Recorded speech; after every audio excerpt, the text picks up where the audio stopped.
Hello everyone, welcome to my channel. I hope everyone is having a wonderful day.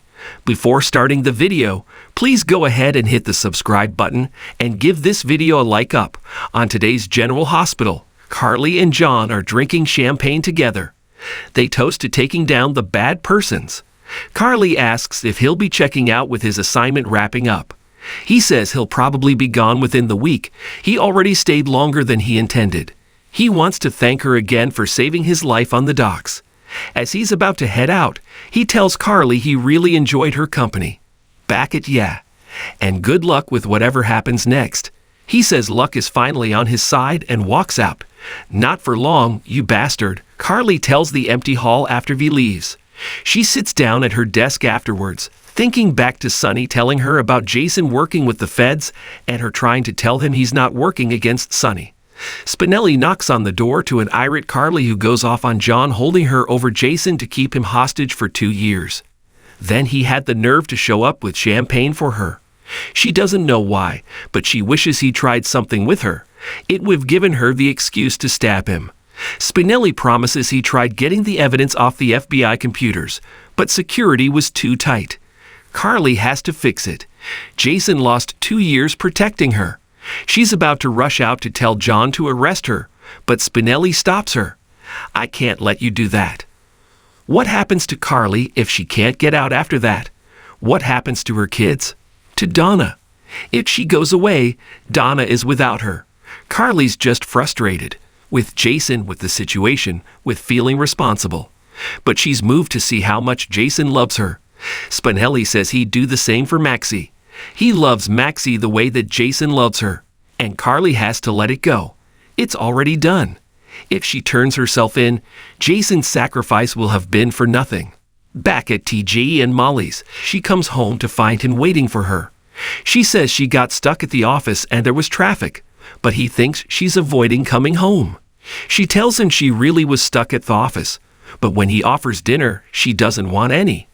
After some more awkwardness, Molly leaves to take a shower, but TG stops her to talk about things. He wants to apologize. I've been a total ass. And Molly, I'm sorry. He let his anxiety get the better of him, but they both decided to have Christina be their surrogate together. He's sorry for blaming her, and he promises he doesn't wish they hadn't. His reactions were so big, he didn't give her a safe space to confide in him or share the experience with him. Nearly in tears, she confesses she's scared that when the time comes, Christina's not going to be able to let go of our child. TG hugs her as she cries and wonders if they were wrong to trust her. It's his worst nightmare too, but Christina loves them. Molly talks herself down. They wanted to be parents, not Christina. Why would she want their baby? They talk through things a bit, then they both apologize for the fight. Let's try to have some faith in your sister, TG says, knowing it might sound odd from him. They talk about what's to come and being determined to do right by their kid and give them love and support. Christina knocks on Sonny's office door with a gift for her dad. He smiles as he looks at it, telling her, it's perfect. He snips a bag of garlic and he tells her he'll put it to good use. He wants to cook now. Blaze and Natalia show up, and Sonny offers to whip up some pesto and chicken piccata for everyone. They all agree, provided Natalia can help him out.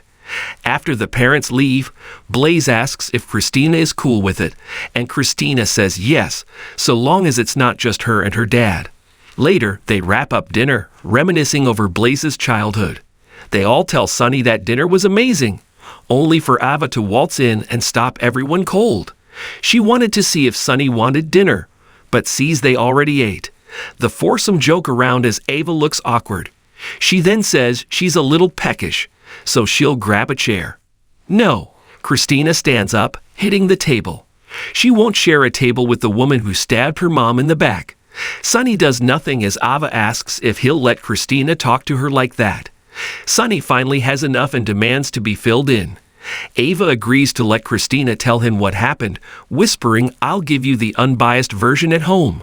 Christina throws up her hands in disgust, then tells Sonny Ava accused Alexis of perjury, which cost Alexis' law license. It's the first Christina's seen her since the hearing, and she apologizes for ruining dinner. but Sunny and Natalia assure her she did nothing wrong. Over at Finn's, Tracy gets off the phone with Brooklyn just as Finn comes striding in, demanding to know where his daughter is.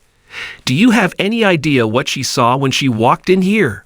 She shows him a photo of him passed out, and Tracy lays into him. Violet called Tracy and thought her dad died. She stayed with him while the paramedics came, and this was a situation Finn and only Finn caused. He apologizes to Tracy and tells her this is the wake-up call he needs. He's going to get some coffee and go get his daughter. No, she tells him.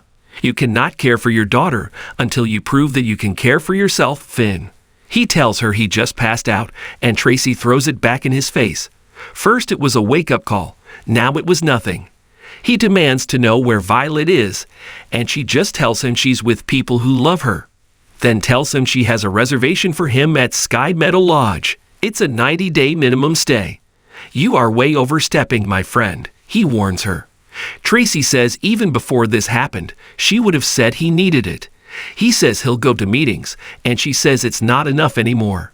He realizes suddenly that Violet is at the mansion and says he's getting her, and no one will stop her. Tracy tells him he can call the cops, but they probably won't be much help seeing those pictures. He fights back tears and says taking his daughter isn't the way to help him. He says he'll do whatever she wants.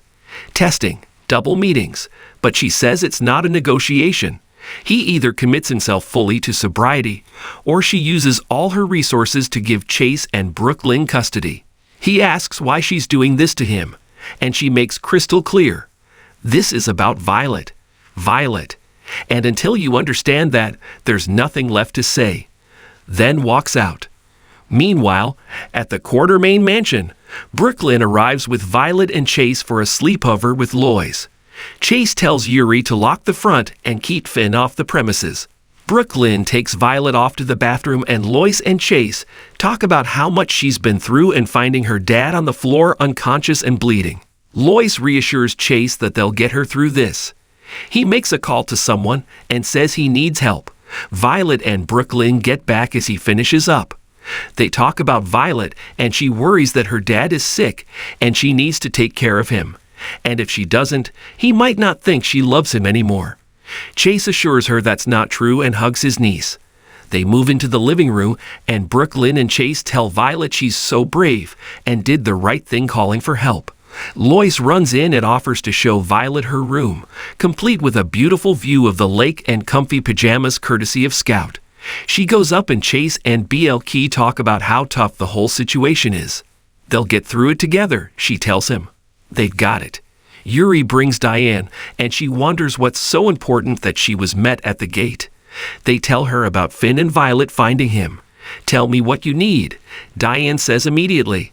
After discussing, Diane says it's an uphill battle, but they can preempt Finn with an emergency custody order. Tracy shows up, telling Diane they're also going to need a restraining order. In the show's final moments, Molly and TJ cuddle, realizing they won't have time to themselves soon, so they should make the most of it. They kiss and start going at it. Dinner can wait. Natalia commends Christina for defending her mom, and Sunny says Alexis would be proud, then offers dessert. Christina, though, still looks worried as the others move on. Spinelli tells Carly that her gift back to Jason has to be to accept the gift he's given her. Fine, she says. She won't turn herself in, but she is going to find a way to keep the FBI from using her. And when I do, Agent Cates won't see me coming. Tracy tells Chase and Brooklyn that she tried to get through to Finn, but doesn't know if she succeeded. Diane says she needs Chase's statement for the restraining order, and she can put it before a judge tomorrow. Tracy isn't sure if Finn will try to come for Violet that night, but she hopes he realizes they're trying to save his relationship, not destroy it. Back at his place, Finn looks forlornly at a pic of him, Gregory, and Violet.